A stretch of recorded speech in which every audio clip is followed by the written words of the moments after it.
Fun fact, did you know that if you don't stretch, it could stop blood from pumping into your body? I learned it in the David Goggins book. Anyways. Well, he put me on to stretching. Like, okay, you did. Technically, I put you on to stretching first. I thought about it this morning. I remember it was the pandemic, and I did this 5-minute stretch video, and you were like, oh, like, who is she? Send it to me. And then I sent it to you, and then from there, you got obsessed with stretching. Look, guys, I've been stretching since high school. Stretching has always been a part of me, and I picked it up even more after my mom passed away.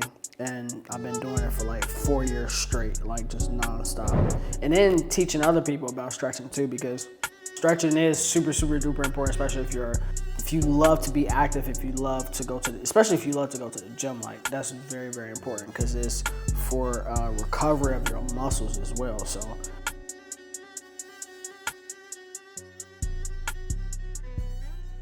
Okay, hold on. So Hello, everyone, and welcome back. If you guys are new here, my name is Jasmine. My name is Matthew Cohn. And we are the 1% Better Everyday Podcast, a space where we learn, connect, and win together.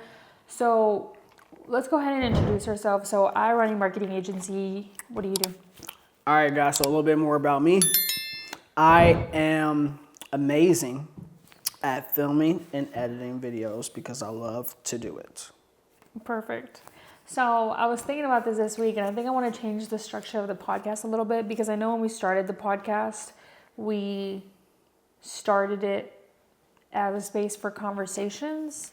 And I think now with us growing, we always said we loved being teachers and we love educating. Yep. So instead of like just having conversations, I think we just want to have, at least on my end, I want to have like a little bit more structure when it comes to like actually teaching. And like going more into like smaller bite-sized things you guys can do at home. Because even like through our first webinar this week, it's just something that I discovered that I feel like sometimes we're giving away way too much, that it's really a lot for people to be able to understand or grasp.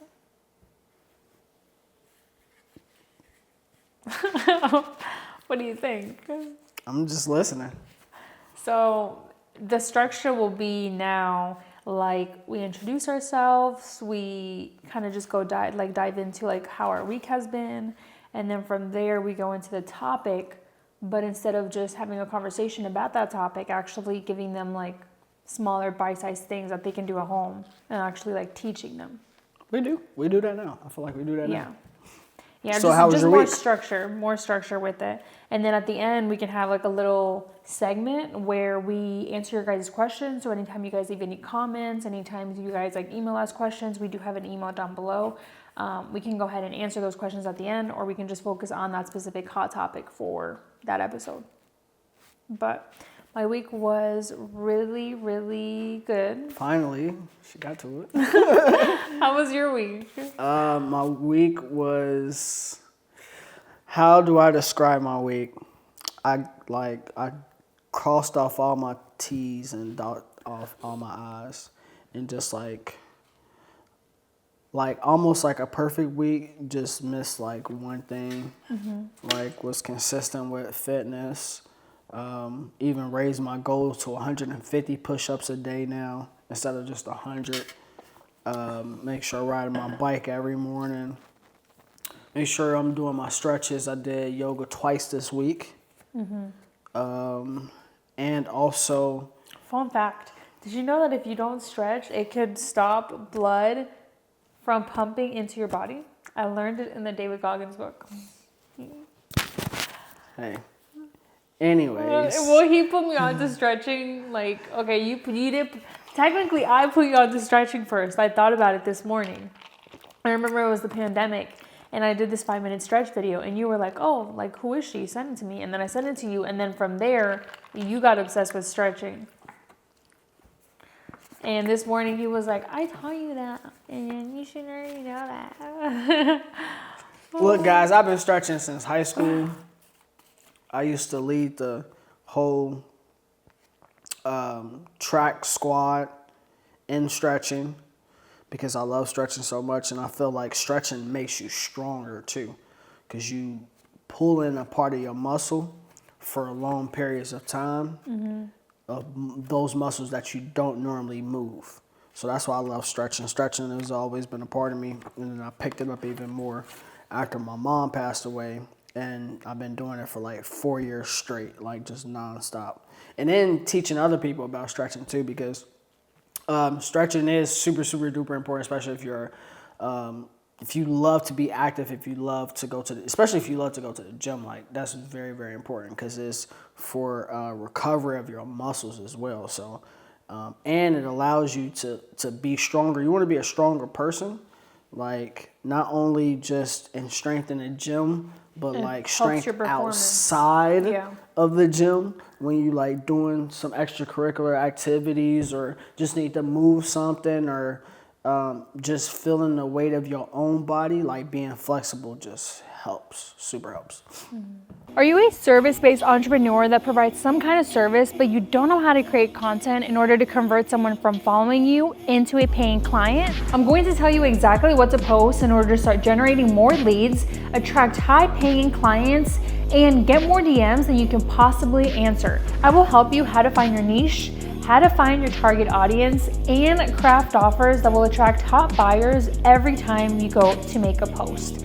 Text me content to 513-516-7332 to learn more on how you can get mentored by me for only $99 a month.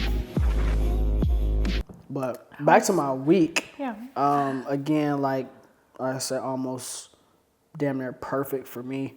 I'm just missing one thing that I need to do, and that's more like the operation side of the business. But other than that, we seen some clouds the other day, which we don't normally see in Arizona. And it rained. For like a day. Which is really, really rare in Arizona. Then the sun came back out, so. Yeah. Going back to our week, I think that, just when you're an independent contractor, it's like something that we talked about this morning. But when you're an independent contractor, and especially when you know that you're trying to grow your own business, I don't want to say it's more challenging, but you just have to be more patient in the long run because we are essentially buying our own clients and growing our own audience base. And not to say that it's easier or it's a shortcut, but I think that when you work with a corporate company, it's still a contract. You can still work with them as a contract, but I think that's still more of a safety net because that's like secure money that's coming in. Versus when you're buying your own clients, you still have to do, the same thing that a normal company would do, but they already have the leads. And so it's more like you have to go and, create the content, get the prospects, and then from the prospects, make them, if they are a qualified lead, get them on a phone call, and then from the phone call, close them. But we were having that conversation this morning, and I think that in business now I'm realizing that there's definitely different paths that you could go under, which again, do you want to be the CEO and grow your own business, or do you want to just work with one client and work under like another corporate company and just go that route, which is a more safe, secure route when it comes to income? Yeah, I love that. And speaking of corporate companies and stuff like that, what I always tell people is multiple streams of income. Hands down, point blank period. If you want to be successful in this life, multiple streams of income. I've always been on that team, multiple streams of income.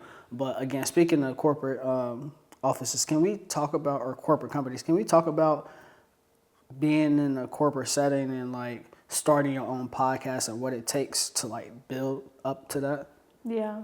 Well, going back to the corporate conversation really quick, it just leaves you handcuffed to that one stream of income. No, it don't. If that's the route that you want to go. No, it don't. Because some people just want to work for a corporate company and they don't want other streams of income. But if they actually do want it, they can get it. They just got to put in extra work. It's the people just lazy. They don't want to put in extra work. Correct.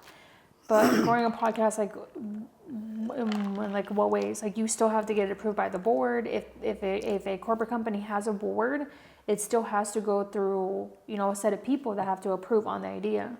Or just for no board, but it is for a company, right? Mm-hmm. Let's talk about like the thought of it going from actually filming it to getting it edited to getting it posted. Like, what's that process like, and how should because people always come up to me like brand new with never had any podcasts, and I'm pretty sure they come up to you too about just like starting that. Like, what's that journey like? Well, let's get into it, you guys. Go ahead and grab your notes. Go ahead and grab your pens, grab your drinks, your snacks, because we're going to go ahead and get into the nitty gritty. But I think for any business, like something that we talked about during our webinar this week, which we can get into it because that's on our outline today, is, the fundamentals of creating a business. Because ultimately, if you create a podcast, it's still coming from a concept. It's still coming from a vision. Mm-hmm. So there's 3 things that you have to do for any business, any podcast, any corporate company, any organization that you're trying to be a part of, or that you're trying to start yourself. You have to go through these 3 fundamentals, which the first one is having a vision, having a concept, having, some kind of mission statement for your business. What are you even trying to do with that business? No, I love that. If you want to add. No, that was perfect. That's honestly like the perfect start, is making sure you have the concept, proof of concept, like visually, physically, however you need to present it to you and whoever team that you're having to help build that. And then actually, what prevents the person from having that first step of what you're saying to the next step of actually getting it out there, actually filming it and getting it started and posted and all that. Yeah. Okay, we'll get there. So write that down. Like, what do you want people to think of when they think of your brand? Like, what do you want people to come to mind when they think of your brand? And it can go back to the emotion. How are they feeling? It can go back to like the vibe, the aesthetic. What does it look like? What does it taste like? What does it feel like? The texture. For me, I know for my company, like if you guys notice my colors, I use a lot of like neutrals and creams and reds, because that is something that I can relate with. That's something that's actually in my everyday life. Like, I love those creams because those are common colors.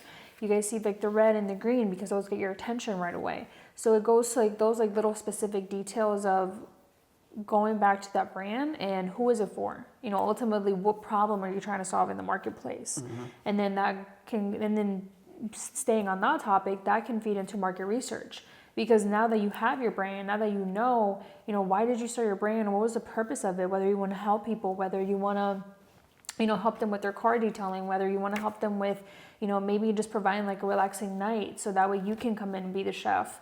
Whether it be, just providing videography services for a company so that way they can have memories for a lifetime. What is the problem that you're trying to solve? Mm-hmm. Then you go into market research. Well, if these people are already doing it, how can you do it even better? Or how can you do it in a different way? Something that I was on TikTok live earlier, and I was telling my audience was that a lot of people that know how to speak Spanish, that in itself is a niche. That in itself is a lane. And, you've always been telling me from the beginning, like, make more Spanish content, because that is true. I'm in marketing, but by me being able to speak Spanish, I'm already reaching a whole another audience of Spanish speakers that the people that don't know how to speak Spanish physically can't do business with them if they don't feel comfortable.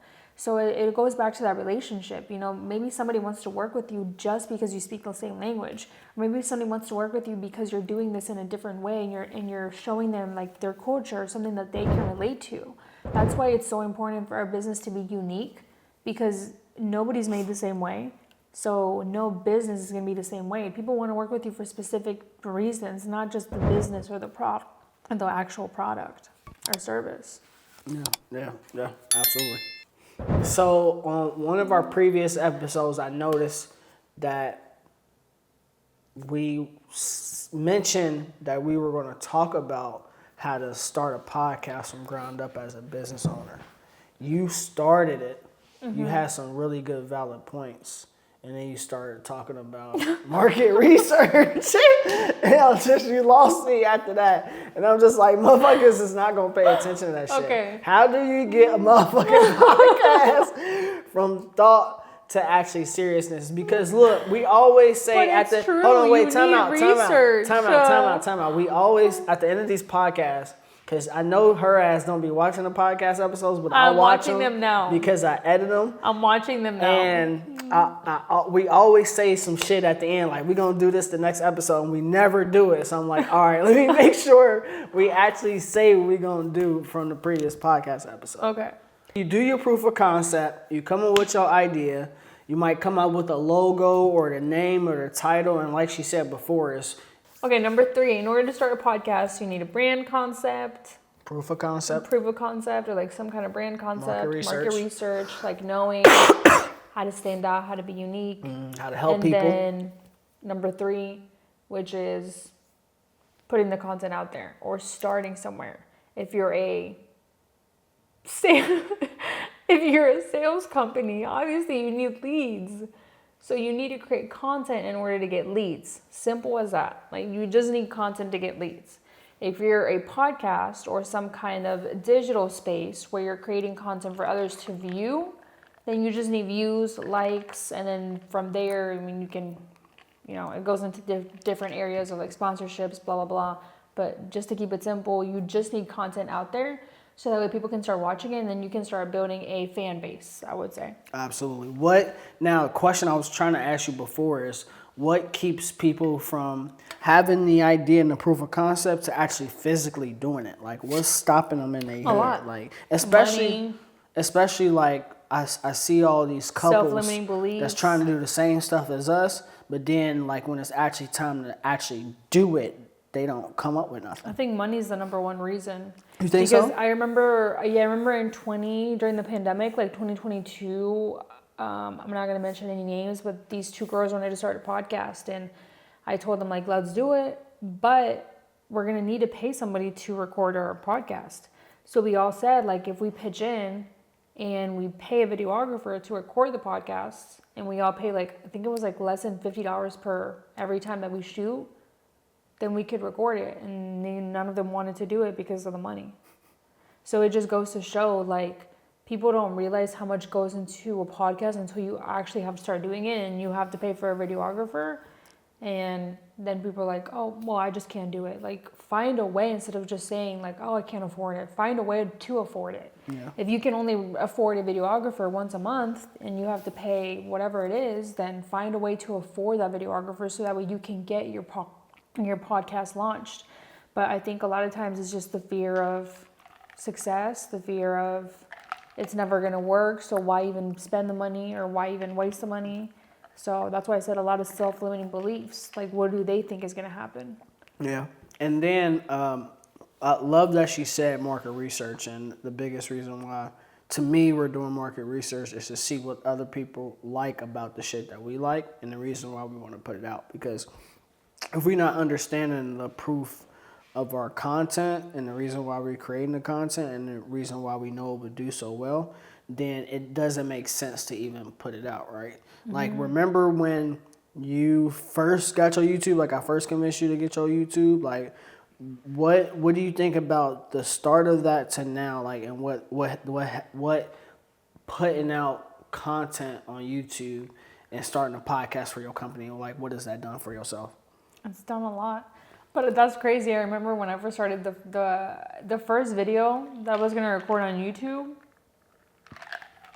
Excuse me. I was kind of shy because I had never recorded videos on YouTube, but at the same time, like, I wasn't scared because I remember when I was 8, me and my sister recorded a video for YouTube, and it's still out there and we haven't been able to find it, and it was like this dance. But I think I was just like scared. I was scared of like what people were going to say when I started recording videos. Like, they're going to be like, oh, she's a YouTuber now, blah, blah. But I think honestly at the beginning, it's just like a lot of like fear of like just other outside things.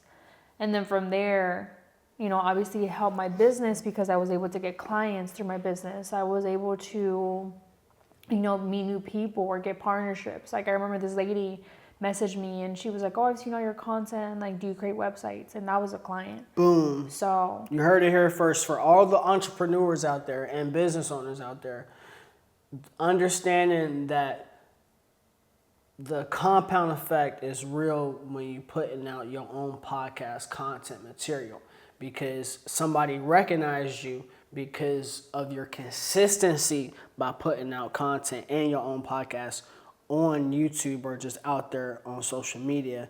And then that allowed somebody to view you as a person of authority for your business, right? That's super, super important for entrepreneurs and business owners out there. The reason content is so important is because there's 3 things that people have to go through before they ever buy with you, which is they have to know you, they have to like you, and they have to trust you. I think it's like No, like, and trust. like KLT. Yeah, KLT. KLT factor. It's basically know, like, and trust. Can people know you? Can people like you? Can people trust you? If people trust you, then they will buy with you. Now, guys, there's multiple. You do not need a videographer to start a podcast.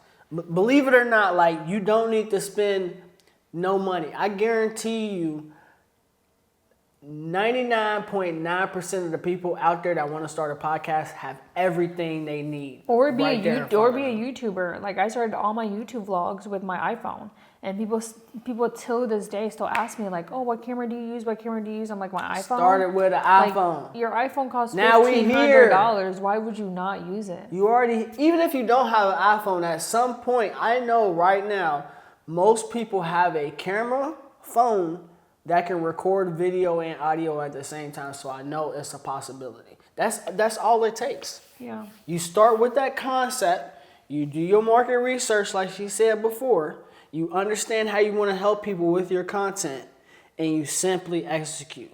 You figure out how you get a time in the day to film yourself, right? You find a quiet place where you can concentrate, and you make sure what did you say earlier, Jazz, about the mindset? You make sure you're not shy. Don't be shy to press record, right? Because sometimes that's what keeps us from putting out content, is because we don't like ourselves, what we show on camera. We say we want to be authentic, but then when we press record and we look back at ourselves, we don't like ourselves. Business owners and entrepreneurs, why is that? Yeah. Matt, I need your help growing my social media audience. All right, guys, if you need help growing your social media audience, make sure you text 602-390-7002. Once again, it's 602-390-7002. I was going to say, maybe for the next one, we should talk about just content stuff. See, there we go. Remember for the next one. We should just talk about content. We got to make sure we write this down for the next one.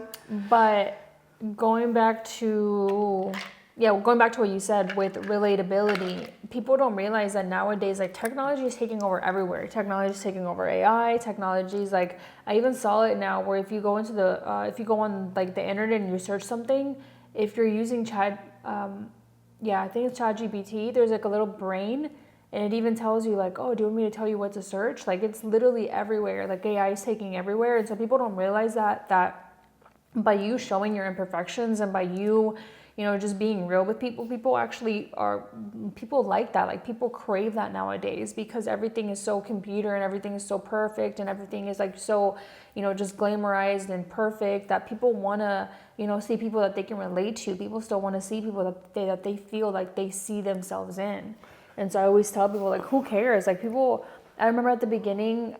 Did you have a videographer? No, but when I started recording my videos, I would stutter all the time, and I still stutter, but, like, back then it was way worse, and I could have let that stop me, or I could have said, like, I'm never recording YouTube videos, but I just said, who cares? Like, so many other people are going to be able to relate that are bilingual, because that's the reason why my stuttering, or why I even have to, just think about my words sometimes, because I forget or I'm translating in my head, but people can relate to that.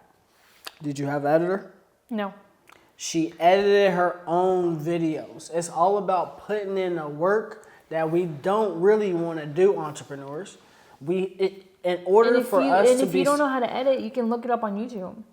Yeah, but some people complain about not having the money for the editor, or they don't have the time. Like, as a business owner and entrepreneur, you should be able to time manage your own time to figure out how you can successfully achieve your goal. And that's the thing, as entrepreneurs and business owners, we always give ourselves excuses not to reach that next level because we feel like we don't have the time to do it. That's a lie. That's a lie that's made up in your head. Yeah. And write down like what are all the obstacles that are keeping you from showing up on camera. Like I remember my business coach, she even told me like when she started recording content, one of the things that was stopping her on camera was she just didn't want to show her face. Like she just didn't want to show up. And so write down like what are those obstacles, and then every week try to overcome one of those obstacles, and then that will become easier. I like Because that. maybe people don't want to see themselves on camera. I mean, maybe people don't want to record the visuals to a podcast, but you can still record a podcast with just the audio. Like you can buy a microphone from Walmart that's $20, or you can even use your iPhone and, you know, just record the voice memo. And then after you record the voice memo, all you have to do is just upload it on Anchor, and Anchor's free. So there's ways, you just have to find a way. And so I think people kind of just, they stop at the first thing that they feel like is a challenge, and they're like, oh well. Like, don't become a victim of your situation. Actually find a way to make it possible. Obviously, it's going to be hard. If it wasn't hard, everybody wouldn't do it. You said something super important. If it was easy, everybody would do it. Yeah, overcoming those fears. Figure out what's your fear of keep preventing yourself from being on camera, and actually people don't ask for help, right? As business owners and entrepreneurs, I don't understand why, but we don't ask for help or don't ask questions. Like, it's okay to get rejected or to get a no. I think it's ego. It is. It's perfectly okay. Especially in the entrepreneurship space, it's like ego. It's like people don't want to admit that they don't know everything to a topic, or people are scared to ask somebody else for help because they're like, oh, like I have, like it's just their ego. Mm-hmm. Yeah, and if somebody asks, say, is there anything I can do for you? And they're in a subject matter expert. Oh, yes, of course. I'm going to ask you 10 million questions because I know I want to get that done. But back to to wrapping up. So we came up with the proof of concept, right? Mm-hmm. And then after we came up with the proof of concept, we did our market research. We figured out how we were going to help people with our podcast and content, right? Let's say, for example, we film it ourselves, right? We film it, we ready. All right. We was like, all right, how do I get it? How do I get it to YouTube, or how do I get it to that next thing? And then we're like, what's that thing we get in our heads, and we start watching other people's content, and we like, oh, that looks nice and stuff like that. And when it comes to content, just create the content and put it out there. Yeah. Don't overthink it, because that's another thing. Like you're gonna realize like a lot of the things that we're saying, it's actually really easy. The main thing that stops you is your mindset. It's your beliefs. It's how you think about something. It's, you know, are you thinking negatively? Are you thinking positively about the situation? Are you thinking that the podcast is going to fail before you even start? A lot of it starts in your mind. So even when it comes to content, like don't worry about the content being perfect, because if you go back to my content back then from 5 years ago, you still see it. Like the font was off, the color was off, the wording was off. Yes, like people are so caught up in that editing. So just put the content out there. Like who cares? At the end of the day, time. What really changed my perspective is that time will pass on whether you do it or not, and people are going to judge you whether you do it or not. So might as well just do it your way and do it the way that you like. Like who cares what people are going to say, or who cares if it takes you 2 years to do it or 5 years to do it? Because at the end of the day, one day you can look back and say, at least I started something. At least I took a chance, or at least I didn't fall a victim to my situation, but I actually took it into my own hands and I did something with it. Mm-hmm. And guys, don't be afraid. Once we've got it edited, or if we didn't edit it and we got it wrong, we uploaded it, or we press upload and we feel good. Don't be afraid to share it, and don't be afraid of not getting no likes and not getting no views, because that prevents us from doing that job again. We didn't want to do it, and now we're like, oh man, whereas all your excitement was built up, and then you get disappointed because of the analytics that come back. Don't be afraid of doing it again and again and again, because that's where the business owner, the business owner and the entrepreneur quits, is when they're on the verge of the win and is getting super, super hard, and they're not seeing any return. Like that's where their wall usually stops at, and that's where they give up. At that point you want to give up, you gotta keep going. Yeah. And I had a really good point I was gonna add, and I forgot. You should have interrupted me. Sorry. It's okay. Yeah, well, that's pretty much it. And go ahead and comment down below, like, what questions do you have when it comes to creating a podcast? Like, what would you do differently if you could give someone a piece of advice? Go ahead and drop it down below so that way somebody else can see it. But that's why we're sharing all this, is because ultimately, if you do the research, if you use other people for help, if you just do these 3 simple things, then you will succeed. But at the end of the day, it's up to you. Do you really want to create this podcast that bad, or is it just an idea? I think something that we used to hear a lot was, are you asking me because you actually want the information and you actually want to execute, or is it just something that was a nice thought for you? Yeah, it's a what do they call it? A dopamine hit. Yeah. When you receive information that you've always wanted to receive, and then you don't do anything. But then you don't do anything with it. Like, yeah. Surface level, man. We got to give y'all surface level. Yeah. If y'all want to get on the Zoom calls and y'all want the technical shit, technical shit, just tell them what they have to text and what number they have to text to. So let's go ahead and announce our new program. We did go ahead and create our own SKOOL community. So we will be hosting a free week. Well, technically it's not free. You have to enroll. But you do get a weekly coaching call with us. And on the weekly coaching call, we cover how to create a website, how to get your LLC, how to start a business, how to create content. We cover everything when it comes to starting a business. So that way you guys don't have to do the hours of research that it took us. You guys can just pay $99 a month and you guys get the shortcut to success. So that's why we created it, was because we have so much information that you guys could all learn from. And again, it took us thousands and thousands. I mean, not thousands. Have we lived thousands? Thousands of hours. Oh yeah. Thousands of hours of work for sure. Yeah. Oh yeah. But it took us a lot of time. A lot of time. You guys get the shortcut by only paying $99 a month. Again, you guys get 4 monthly coaching calls with us, 1 every week. And then you guys do get a monthly guest speaker that comes and talks about a different topic. You guys get digital resources, you guys get homework, and you guys have a community where you guys can network with one another and you guys can connect with other like-minded individuals that are there in the same, group for the same purpose as you, to learn and to evolve and grow their business. But love it. Again, my name is Jasmine. My name is Matthew Cohn. And we are the 1% Better Everyday podcast. Again, don't forget to join our SKOOL community calls if you are a content creator and want to learn the digital marketing skills to up-level your business. Again, DM us the word SKOOL. We'll send you the link, but we'll see you guys in the next episode. Bye. Peace.